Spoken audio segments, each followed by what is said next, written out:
नमस्कार दोस्तों, मैं आपका अपना दोस्त संजय शर्मा आज आपके बीच में लाया हूं एक बेहद खास टॉपिक, जिसका मैंने कल आपसे वादा किया था कि मैं आपको ग्रासरूट से उठाकर लाऊंगा और जीरो से हीरो की यात्रा के लिए हम लोग कल भी हमने एक पार्ट कवर किया था, आज फिर से आपके बीच में लाया हूं।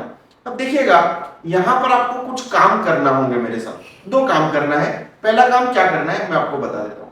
सबसे पहले आपको अपना रजिस्टर और पेन लेना है और जो हाथ ऐसे बांध के बैठे हैं उसको खोल के बैठ जाना है, ठीक है। अब उसके बाद दूसरा काम क्या करना है, तो जहां जिस कमरे में आप इस वीडियो को देखने वाले हैं वहां पर आपको मेरे साथ थोड़ा चिल्लाना भी है, क्योंकि क्या है, समझदार लोग जो है वो इतिहास रचते नहीं है, वो इतिहास पढ़ते हैं। इतिहास हमेशा पागल लोगों ने ही रचा है और आपको अगर इतिहास रचना है तो पहले पागल बनना पड़ेगा। तो आइए आज इस पागलपन के साथ, इस जुनून के साथ इस यात्रा को शुरुआत करते हैं। और आज मैं आपको पहली कड़ी, जो कल हमने सीखा था, आई होप आपको याद भी होगा कि अल्फाबेट कहां से आया, कैसे बना, क्या हुआ, पर्सन चार्ट क्या है, ये किस तरह से काम करता है। अच्छा, एक और चीज आपको मैं खास बता देता हूं। अभी कोरोना काल में हम सब लोगों ने महाभारत देखी थी। तो महाभारत में क्या हुआ कि शुरुआती दौर में एक चक्र आता था और वो घूमते घूमते बोलता था, मैं समय हूं। करिए, आप लोग जहां से भी वीडियो देख रहे हैं सब लोग ऐसे करिए, मैं समय हूं। तो जब आप बोलेंगे मैं समय हूं, तो ये जो मैं आपको बताने जा रहा हूं, टेंस एंड टाइम, इसका नाम जो है वो टेंस एंड टाइम। इसका मतलब है कि हम जो पढ़ने वाले हैं इंग्लिश में, वो भी हम समय को पढ़ेंगे। और इसीलिए आज हम जो पहली स्टेप है, जो पहला पड़ाव है, उसका नाम है सिंपल प्रेजेंट टेंस। जैसे इसका नाम है वैसे इसका काम है।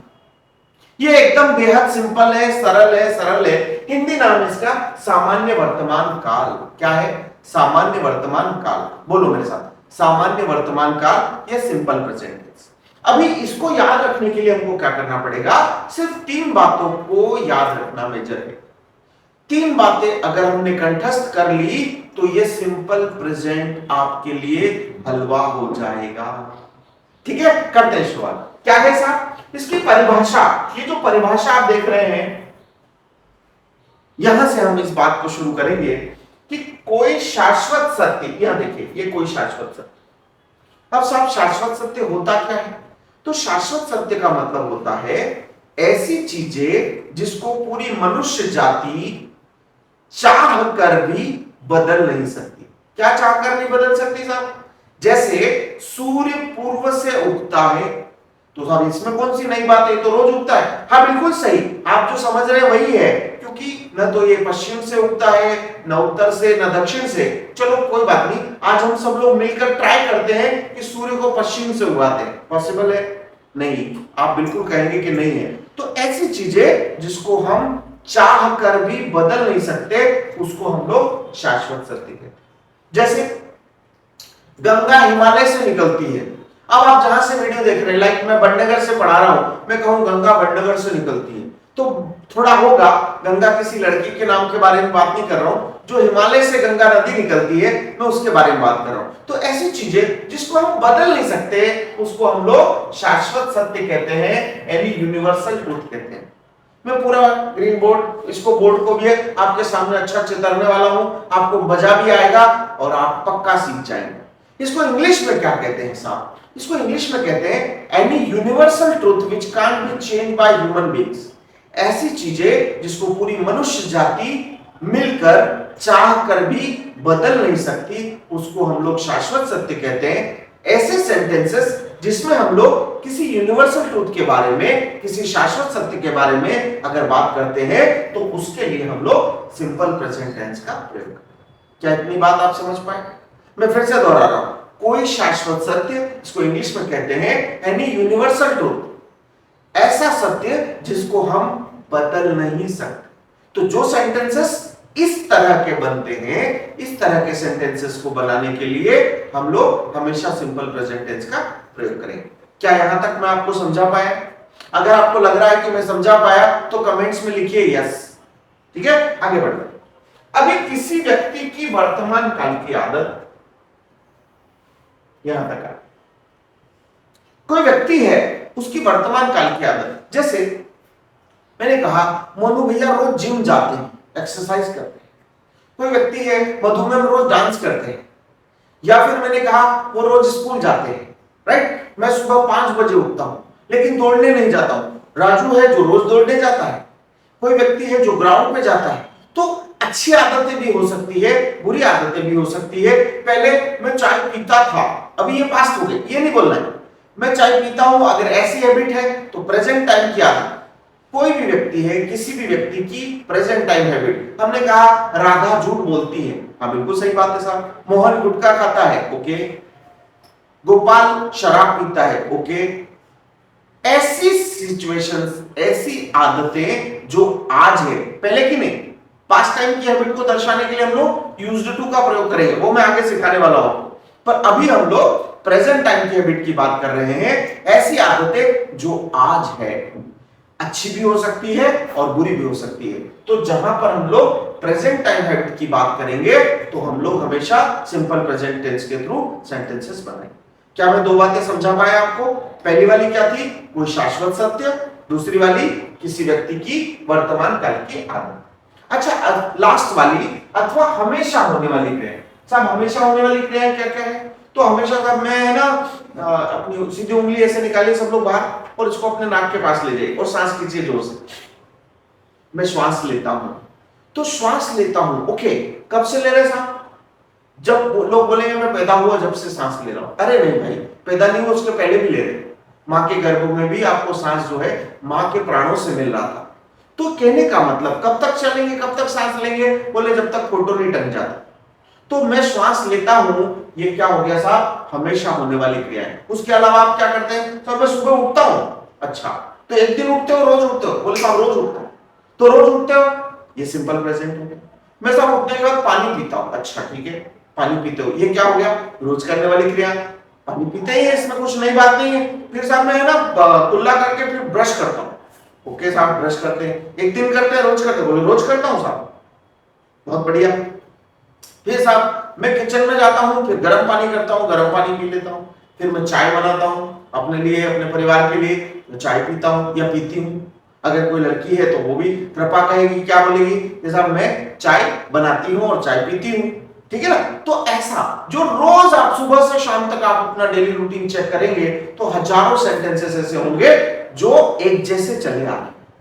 तो वो सेंटेंसेस जिसमें हम लोग किसी शाश्वत सत्य की बात कर रहे हो, किसी व्यक्ति की वर्तमान काल की आदत की बात कर रहे हो, अथवा हमेशा होने वाली क्रियाओं की बात कर रहे हो, तो हम लोग ऐसे सेंटेंसेस को एक्सप्रेस करने के लिए, ऐसे भाव को व्यक्त करने के लिए हम लोग सिंपल प्रेजेंट टेंस का प्रयोग करते हैं। आई होप मैं आपको समझा पाया। आगे बढ़ते। अब साहब इसको पहचानेंगे कैसे? पहचान मेरे हाथ में ये आपको झंडा दिखाई दे रहा होगा। अरे बोले सर कितना झूठ बोल रहे हो, झंडा नहीं है तो पेन है।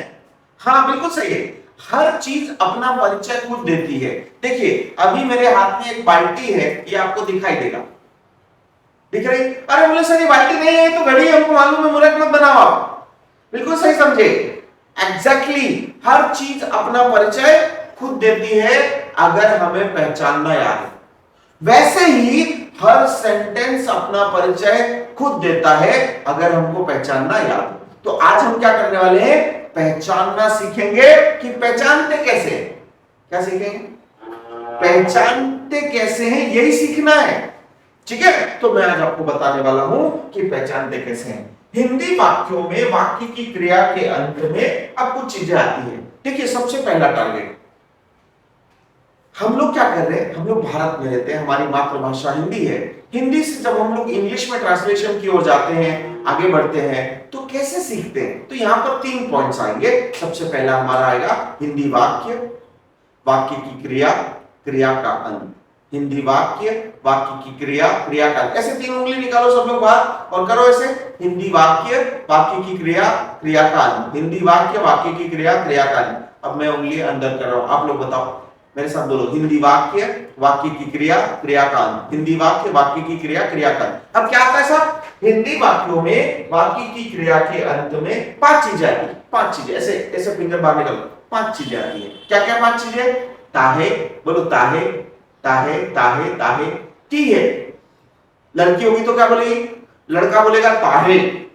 राहुल दौड़ता है, कृपा दौड़ती है, ताहे ती है। आप दौड़ते हैं, ते हैं, मैं बोलूंगा मैं दौड़ता हूं।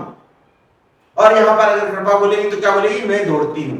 ताहे तीहे तेहे ताहू तीहू आदि आता है, यही लिखा है। देखिए ये ताहे तीहे तेहे ताहू तीहू, है ना, ये सारा देख पा रहे हैं, ठीक है ना। ये आदि इसमें से चीजें आती हैं। तो आई होप आप समझ गए होंगे।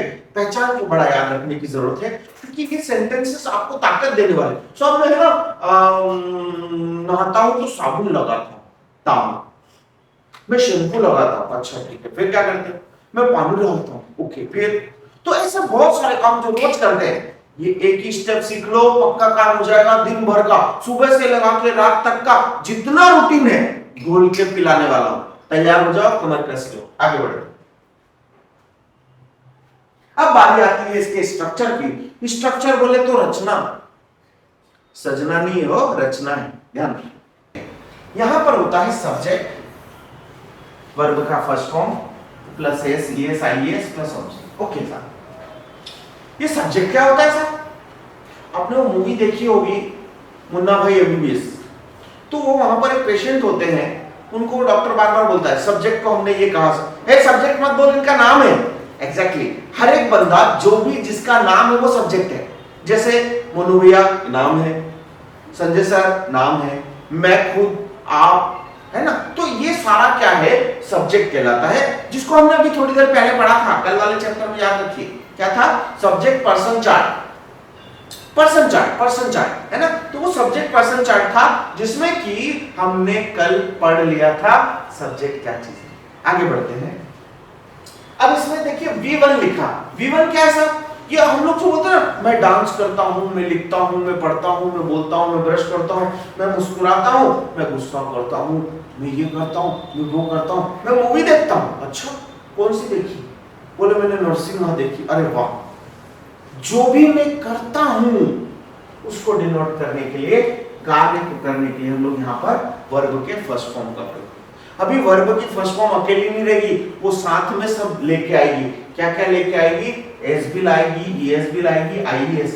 कब कहां कैसे लगाना है ये मैं आपको अगले कुछ स्लाइड्स में दिखाने वाला हूं। तो यहां तक आई होप मैं आपको समझा पाया हूंगा। और अगर आपको लगता है कि यस मैं समझा पाया, तो नीचे कमेंट्स में जाकर लिखिए यस, ठीक है। बढ़ते आए।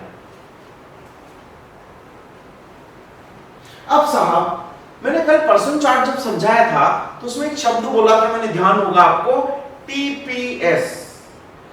बोलो मेरे साथ, टीपीएस, टीपू सुल्तान। ये अरे वो टीपू सुल्तान की बात नहीं कर रहा हूं यार, मैं तो मजाक कर रहा हूं। यहां पर है third person singular, third person singular, third person singular. देखिए ये लिखा मैंने, third person singular, third person singular, third person singular, third person singular, ठीक है ना। आ जाइए,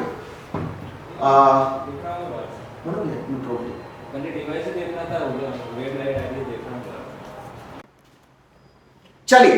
तो आपको याद होगा हमने पिछली बार में पढ़ा था TPS, TPS, TPS, TPS, TPS, third person singular, third person singular, है ना। टीपू सुल्तान तो याद नहीं ना, हाँ मैंने बताया था आपको, थर्ड पर्सन सिंगुलर। अच्छा ये है क्या, आपको याद है पर्सन चार्ट पढ़ा था, एक में था first person singular I, first person plural we, second में यू, तू तुम आप, फिर यू तुम सब आप सब, फिर ही शी नेम और दे। तो जो ही शी नेम है उसको ही हमने टीपीएस कहा। फिर से याद रखना, ही शी या कोई एक नाम। नेक्स्ट पे चलते हैं। अभी हमारा टीपीएस का पहला नियम, ये टीपीएस का पहला नियम है, ये टीपीएस का पहला नियम है, ये टीपीएस का पहला नियम क्या है, नियम देखिएगा क्या है। सबसे पहले आपको देखना है, यदि वाक्य का कर्ता टीपीएस हो और वाक्य की क्रिया के अंत में, क्या कहना, वाक्य का कर्ता टीपीएस हो और वाक्य की क्रिया के अंत में 5 चीजें, क्या क्या है, ओ, मेरे साथ ऐसे उंगली निकालना बाहर, अंगूठा, O S X C H S H, O S X C H S H. में से कोई एक आता हो तो हम वाक्य की क्रिया के अंत में ईएस का प्रयोग करते हैं। ये याद रखना आप, क्या क्या, O S X C H या एस एच, इनमें से अगर कोई एक आ रहा हो, कब, जब वाक्य का कर्ता टीपीएस हो। टीपीएस क्या है, कुछ भी नहीं है, ही है, शी है या एक नाम, जैसे हमने कृपा का ले लिया, मधुमेह का ले लिया, मोनू भैया, एक नाम कोई भी लिया, और वहां पर अगर हम इनमें से वर्ब के एंड में यदि ये दिख रहे हैं O S X C H S H, तो हम वहां पर ईएस का प्रयोग करते हैं। ईएस क्या है, इंग्लिश वाले संजय सर, याद रखना, भूल मत जाना, है ना। आगे बढ़ते, ये पहला नियम। अब इसके एग्जांपल समझते हैं कि साहब आपने कह तो दिया कि O S X C H S H, पर ये करते कैसे, क्या कहानी। तो हमने लिया सबसे पहले राम, राम के बिना कुछ नहीं चलता, राम ही है, तो राम में हमने लिखा गो, राम जाते हैं, ओ आया, ये दिख रहा है ओ। हमारा नियम क्या कह रहा है, यदि वाक्य का कर्ता टीपीएस हो और वाक्य की क्रिया के अंत में O S X C H S H में से कोई एक आता हो तो हम वाक्य की क्रिया के अंत में ईएस का प्रयोग करते हैं। तो यहां पर हमने क्या किया, राम गो तो वैसा का वैसा ही है, यहां पर ईएस जोड़ दिया, याद रहेगा। क्या किया, ईएस बोले तो इंग्लिश वाले संजय सर, याद रखना।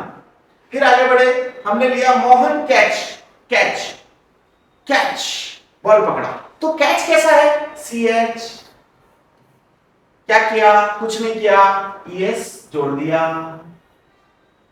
बस उतना ही है, ज्यादा दिमाग नहीं लगाना, बहुत सिंपल है। फिर आगे बढ़ते हैं, शाम क्रश, क्या आया, एस एच, क्या कर दिया, ईएस जोड़ दिया। आगे बढ़े, फिर आया सोहन डू, वही वाला करना, फिर आया डज हो गया। और आगे बढ़ते हैं, सोनू क्रॉस, एस आया, इस लगा दिया। बहुत सिंपल है, आपको एक ही बार में पक्के याद होने वाले, ठीक है। तो थोड़ा प्रयास करेगा, ये आपको समझ में आ जाए।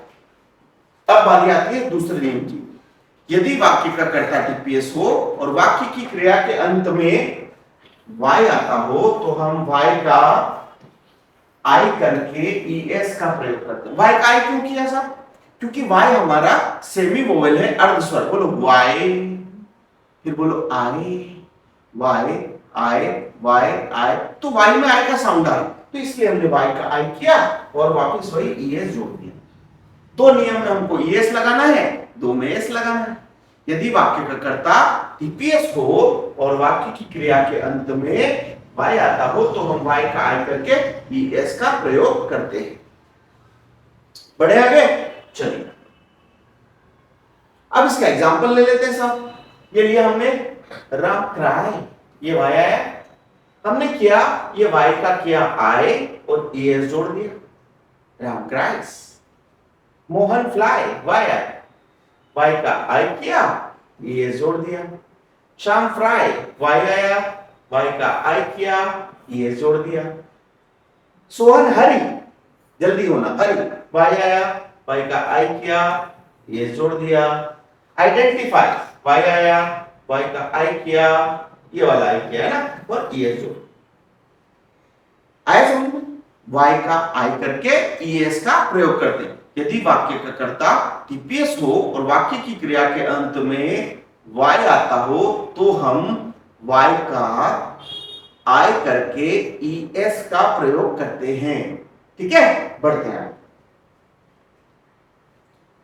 तीसरा, यदि वाक्य का कर्ता टीपीएस हो और वाक्य की क्रिया के अंत में वाई आता हो परंतु वाई के पहले 5 स्वर कौन कौन से साहब, ए ई आई ओ you, A E I O you में से कोई एक आता हो, ए ई आई ओ यू में से कोई एक आता हो तो हम वाई का आई नहीं करते हैं, वहां पर हम केवल एस का प्रयोग करते हैं। एस बोले तो संजय सर याद रखना, टीपीएस के नियम में यही काम में आएंगे। इसके एग्जांपल्स देखते हैं। ये लिया हमने राम बिट्रे, ये वाई है लेकिन वाई के पहले ए बैठा है, अब ये y को हटने नहीं दे रहा है, तो हमने क्या किया, y के बाद s लगा दिया। यहां पर देखिए कन्वे y है, ये बैठा है, तो क्या किया, s लगाया। फिर आगे देखते हैं y आया, y के पहले डिस्ट्रॉय में क्या आया, y o आया, तो हमने क्या किया, s लगाया। फिर से एंजॉय में y आया, y के पहले o था, हमने फिर क्या किया, वही s लगाया। y में u आया, y लिख रहा है, s लगाया। कुछ भी नहीं है, लोड जैसा कुछ है ही नहीं, y है और अगर उसके पहले कोई वोवेल बैठा है तो हमको वहां पर s का प्रयोग करना है। बहुत सीधा है, बहुत सिंपल है, एक ही बार में आपको याद हो जाएगा, बस थोड़ा सा प्रैक्टिस करने की जरूरत है। और जिस कमरे में भी बैठकर आप ये वीडियो देख रहे हैं, निश्चित रूप से वहीं से दोहराइएगा, आपको याद हो जाएगा और जिंदगी भर कभी भी आप भूलेंगे नहीं। आगे बढ़ो। यदि वाक्य का कर्ता टीपीएस हो और वाक्य की क्रिया के अंत में जो हमने उपरोक्त तीनों नियमों का पालन नहीं हो रहा, तो हम क्या करते हैं, वाक्य की क्रिया के अंत में एस का प्रयोग करते हैं। ऊपर वाले तीनों नहीं लग रहे, चौथा लगा दिया, चौथे में हमको एस लगाना है। लाइक इग्नोर आया, पहला नहीं लग रहा, दूसरा नहीं लग रहा, क्या करा, एस लगा दिया। इंजर आया, कुछ नहीं किया, एस लगाया। इंक्वायर आया, कुछ नहीं किया, एस लगाया। चौथे वाले में इंस्पायर आया और हमने एस लगाया। तो ये चारों के चारों टीपीएस के नियम में आपको मैं बहुत पते की बात बताऊं, ऐसे करो, टीपीएस के नियम 4, बोलो टीपीएस के नियम 4 दोहराओ बार बार। क्या करना है, दो नियम में ईएस लगाना है, दो में एस लगाना है। बोलो, दो नियम में ईएस लगाना है, दो में एस लगाना है, और ये आपके टीपीएस के नियम याद हो गए। ठीक है, बढ़ते हैं आगे। यहां पर अब हम, चूंकि वीडियो ज्यादा लंबा जा रहा है, तो अगला पार्ट हम लोग कल वाले वीडियो में कवर करेंगे। निश्चित रूप से आपने इसको समझा होगा और मैं कोशिश करूंगा कि आपको फिर से मेरा जो लक्ष्य है, जीरो से जेनिथ तक, जीरो से हीरो तक की जो यात्रा है, आप और मैं मिलकर तय करेंगे। एक अच्छा रजिस्टर, एक पेन लेकर, जहां भी जिस कमरे में आप ये वीडियो देख रहे हैं, बैठकर प्रैक्टिस कीजिए, थोड़ा मेरे साथ अभ्यास कीजिए, यकीनन आपको बहुत अच्छे रिजल्ट्स मिलेंगे। मां भगवती सरस्वती आपकी सारी मनोकामनाएं पूरी करे। अंत तक बने रहने के लिए हृदय की गहराइयों से प्रेम पूर्वक आप सभी का धन्यवाद। Thank you.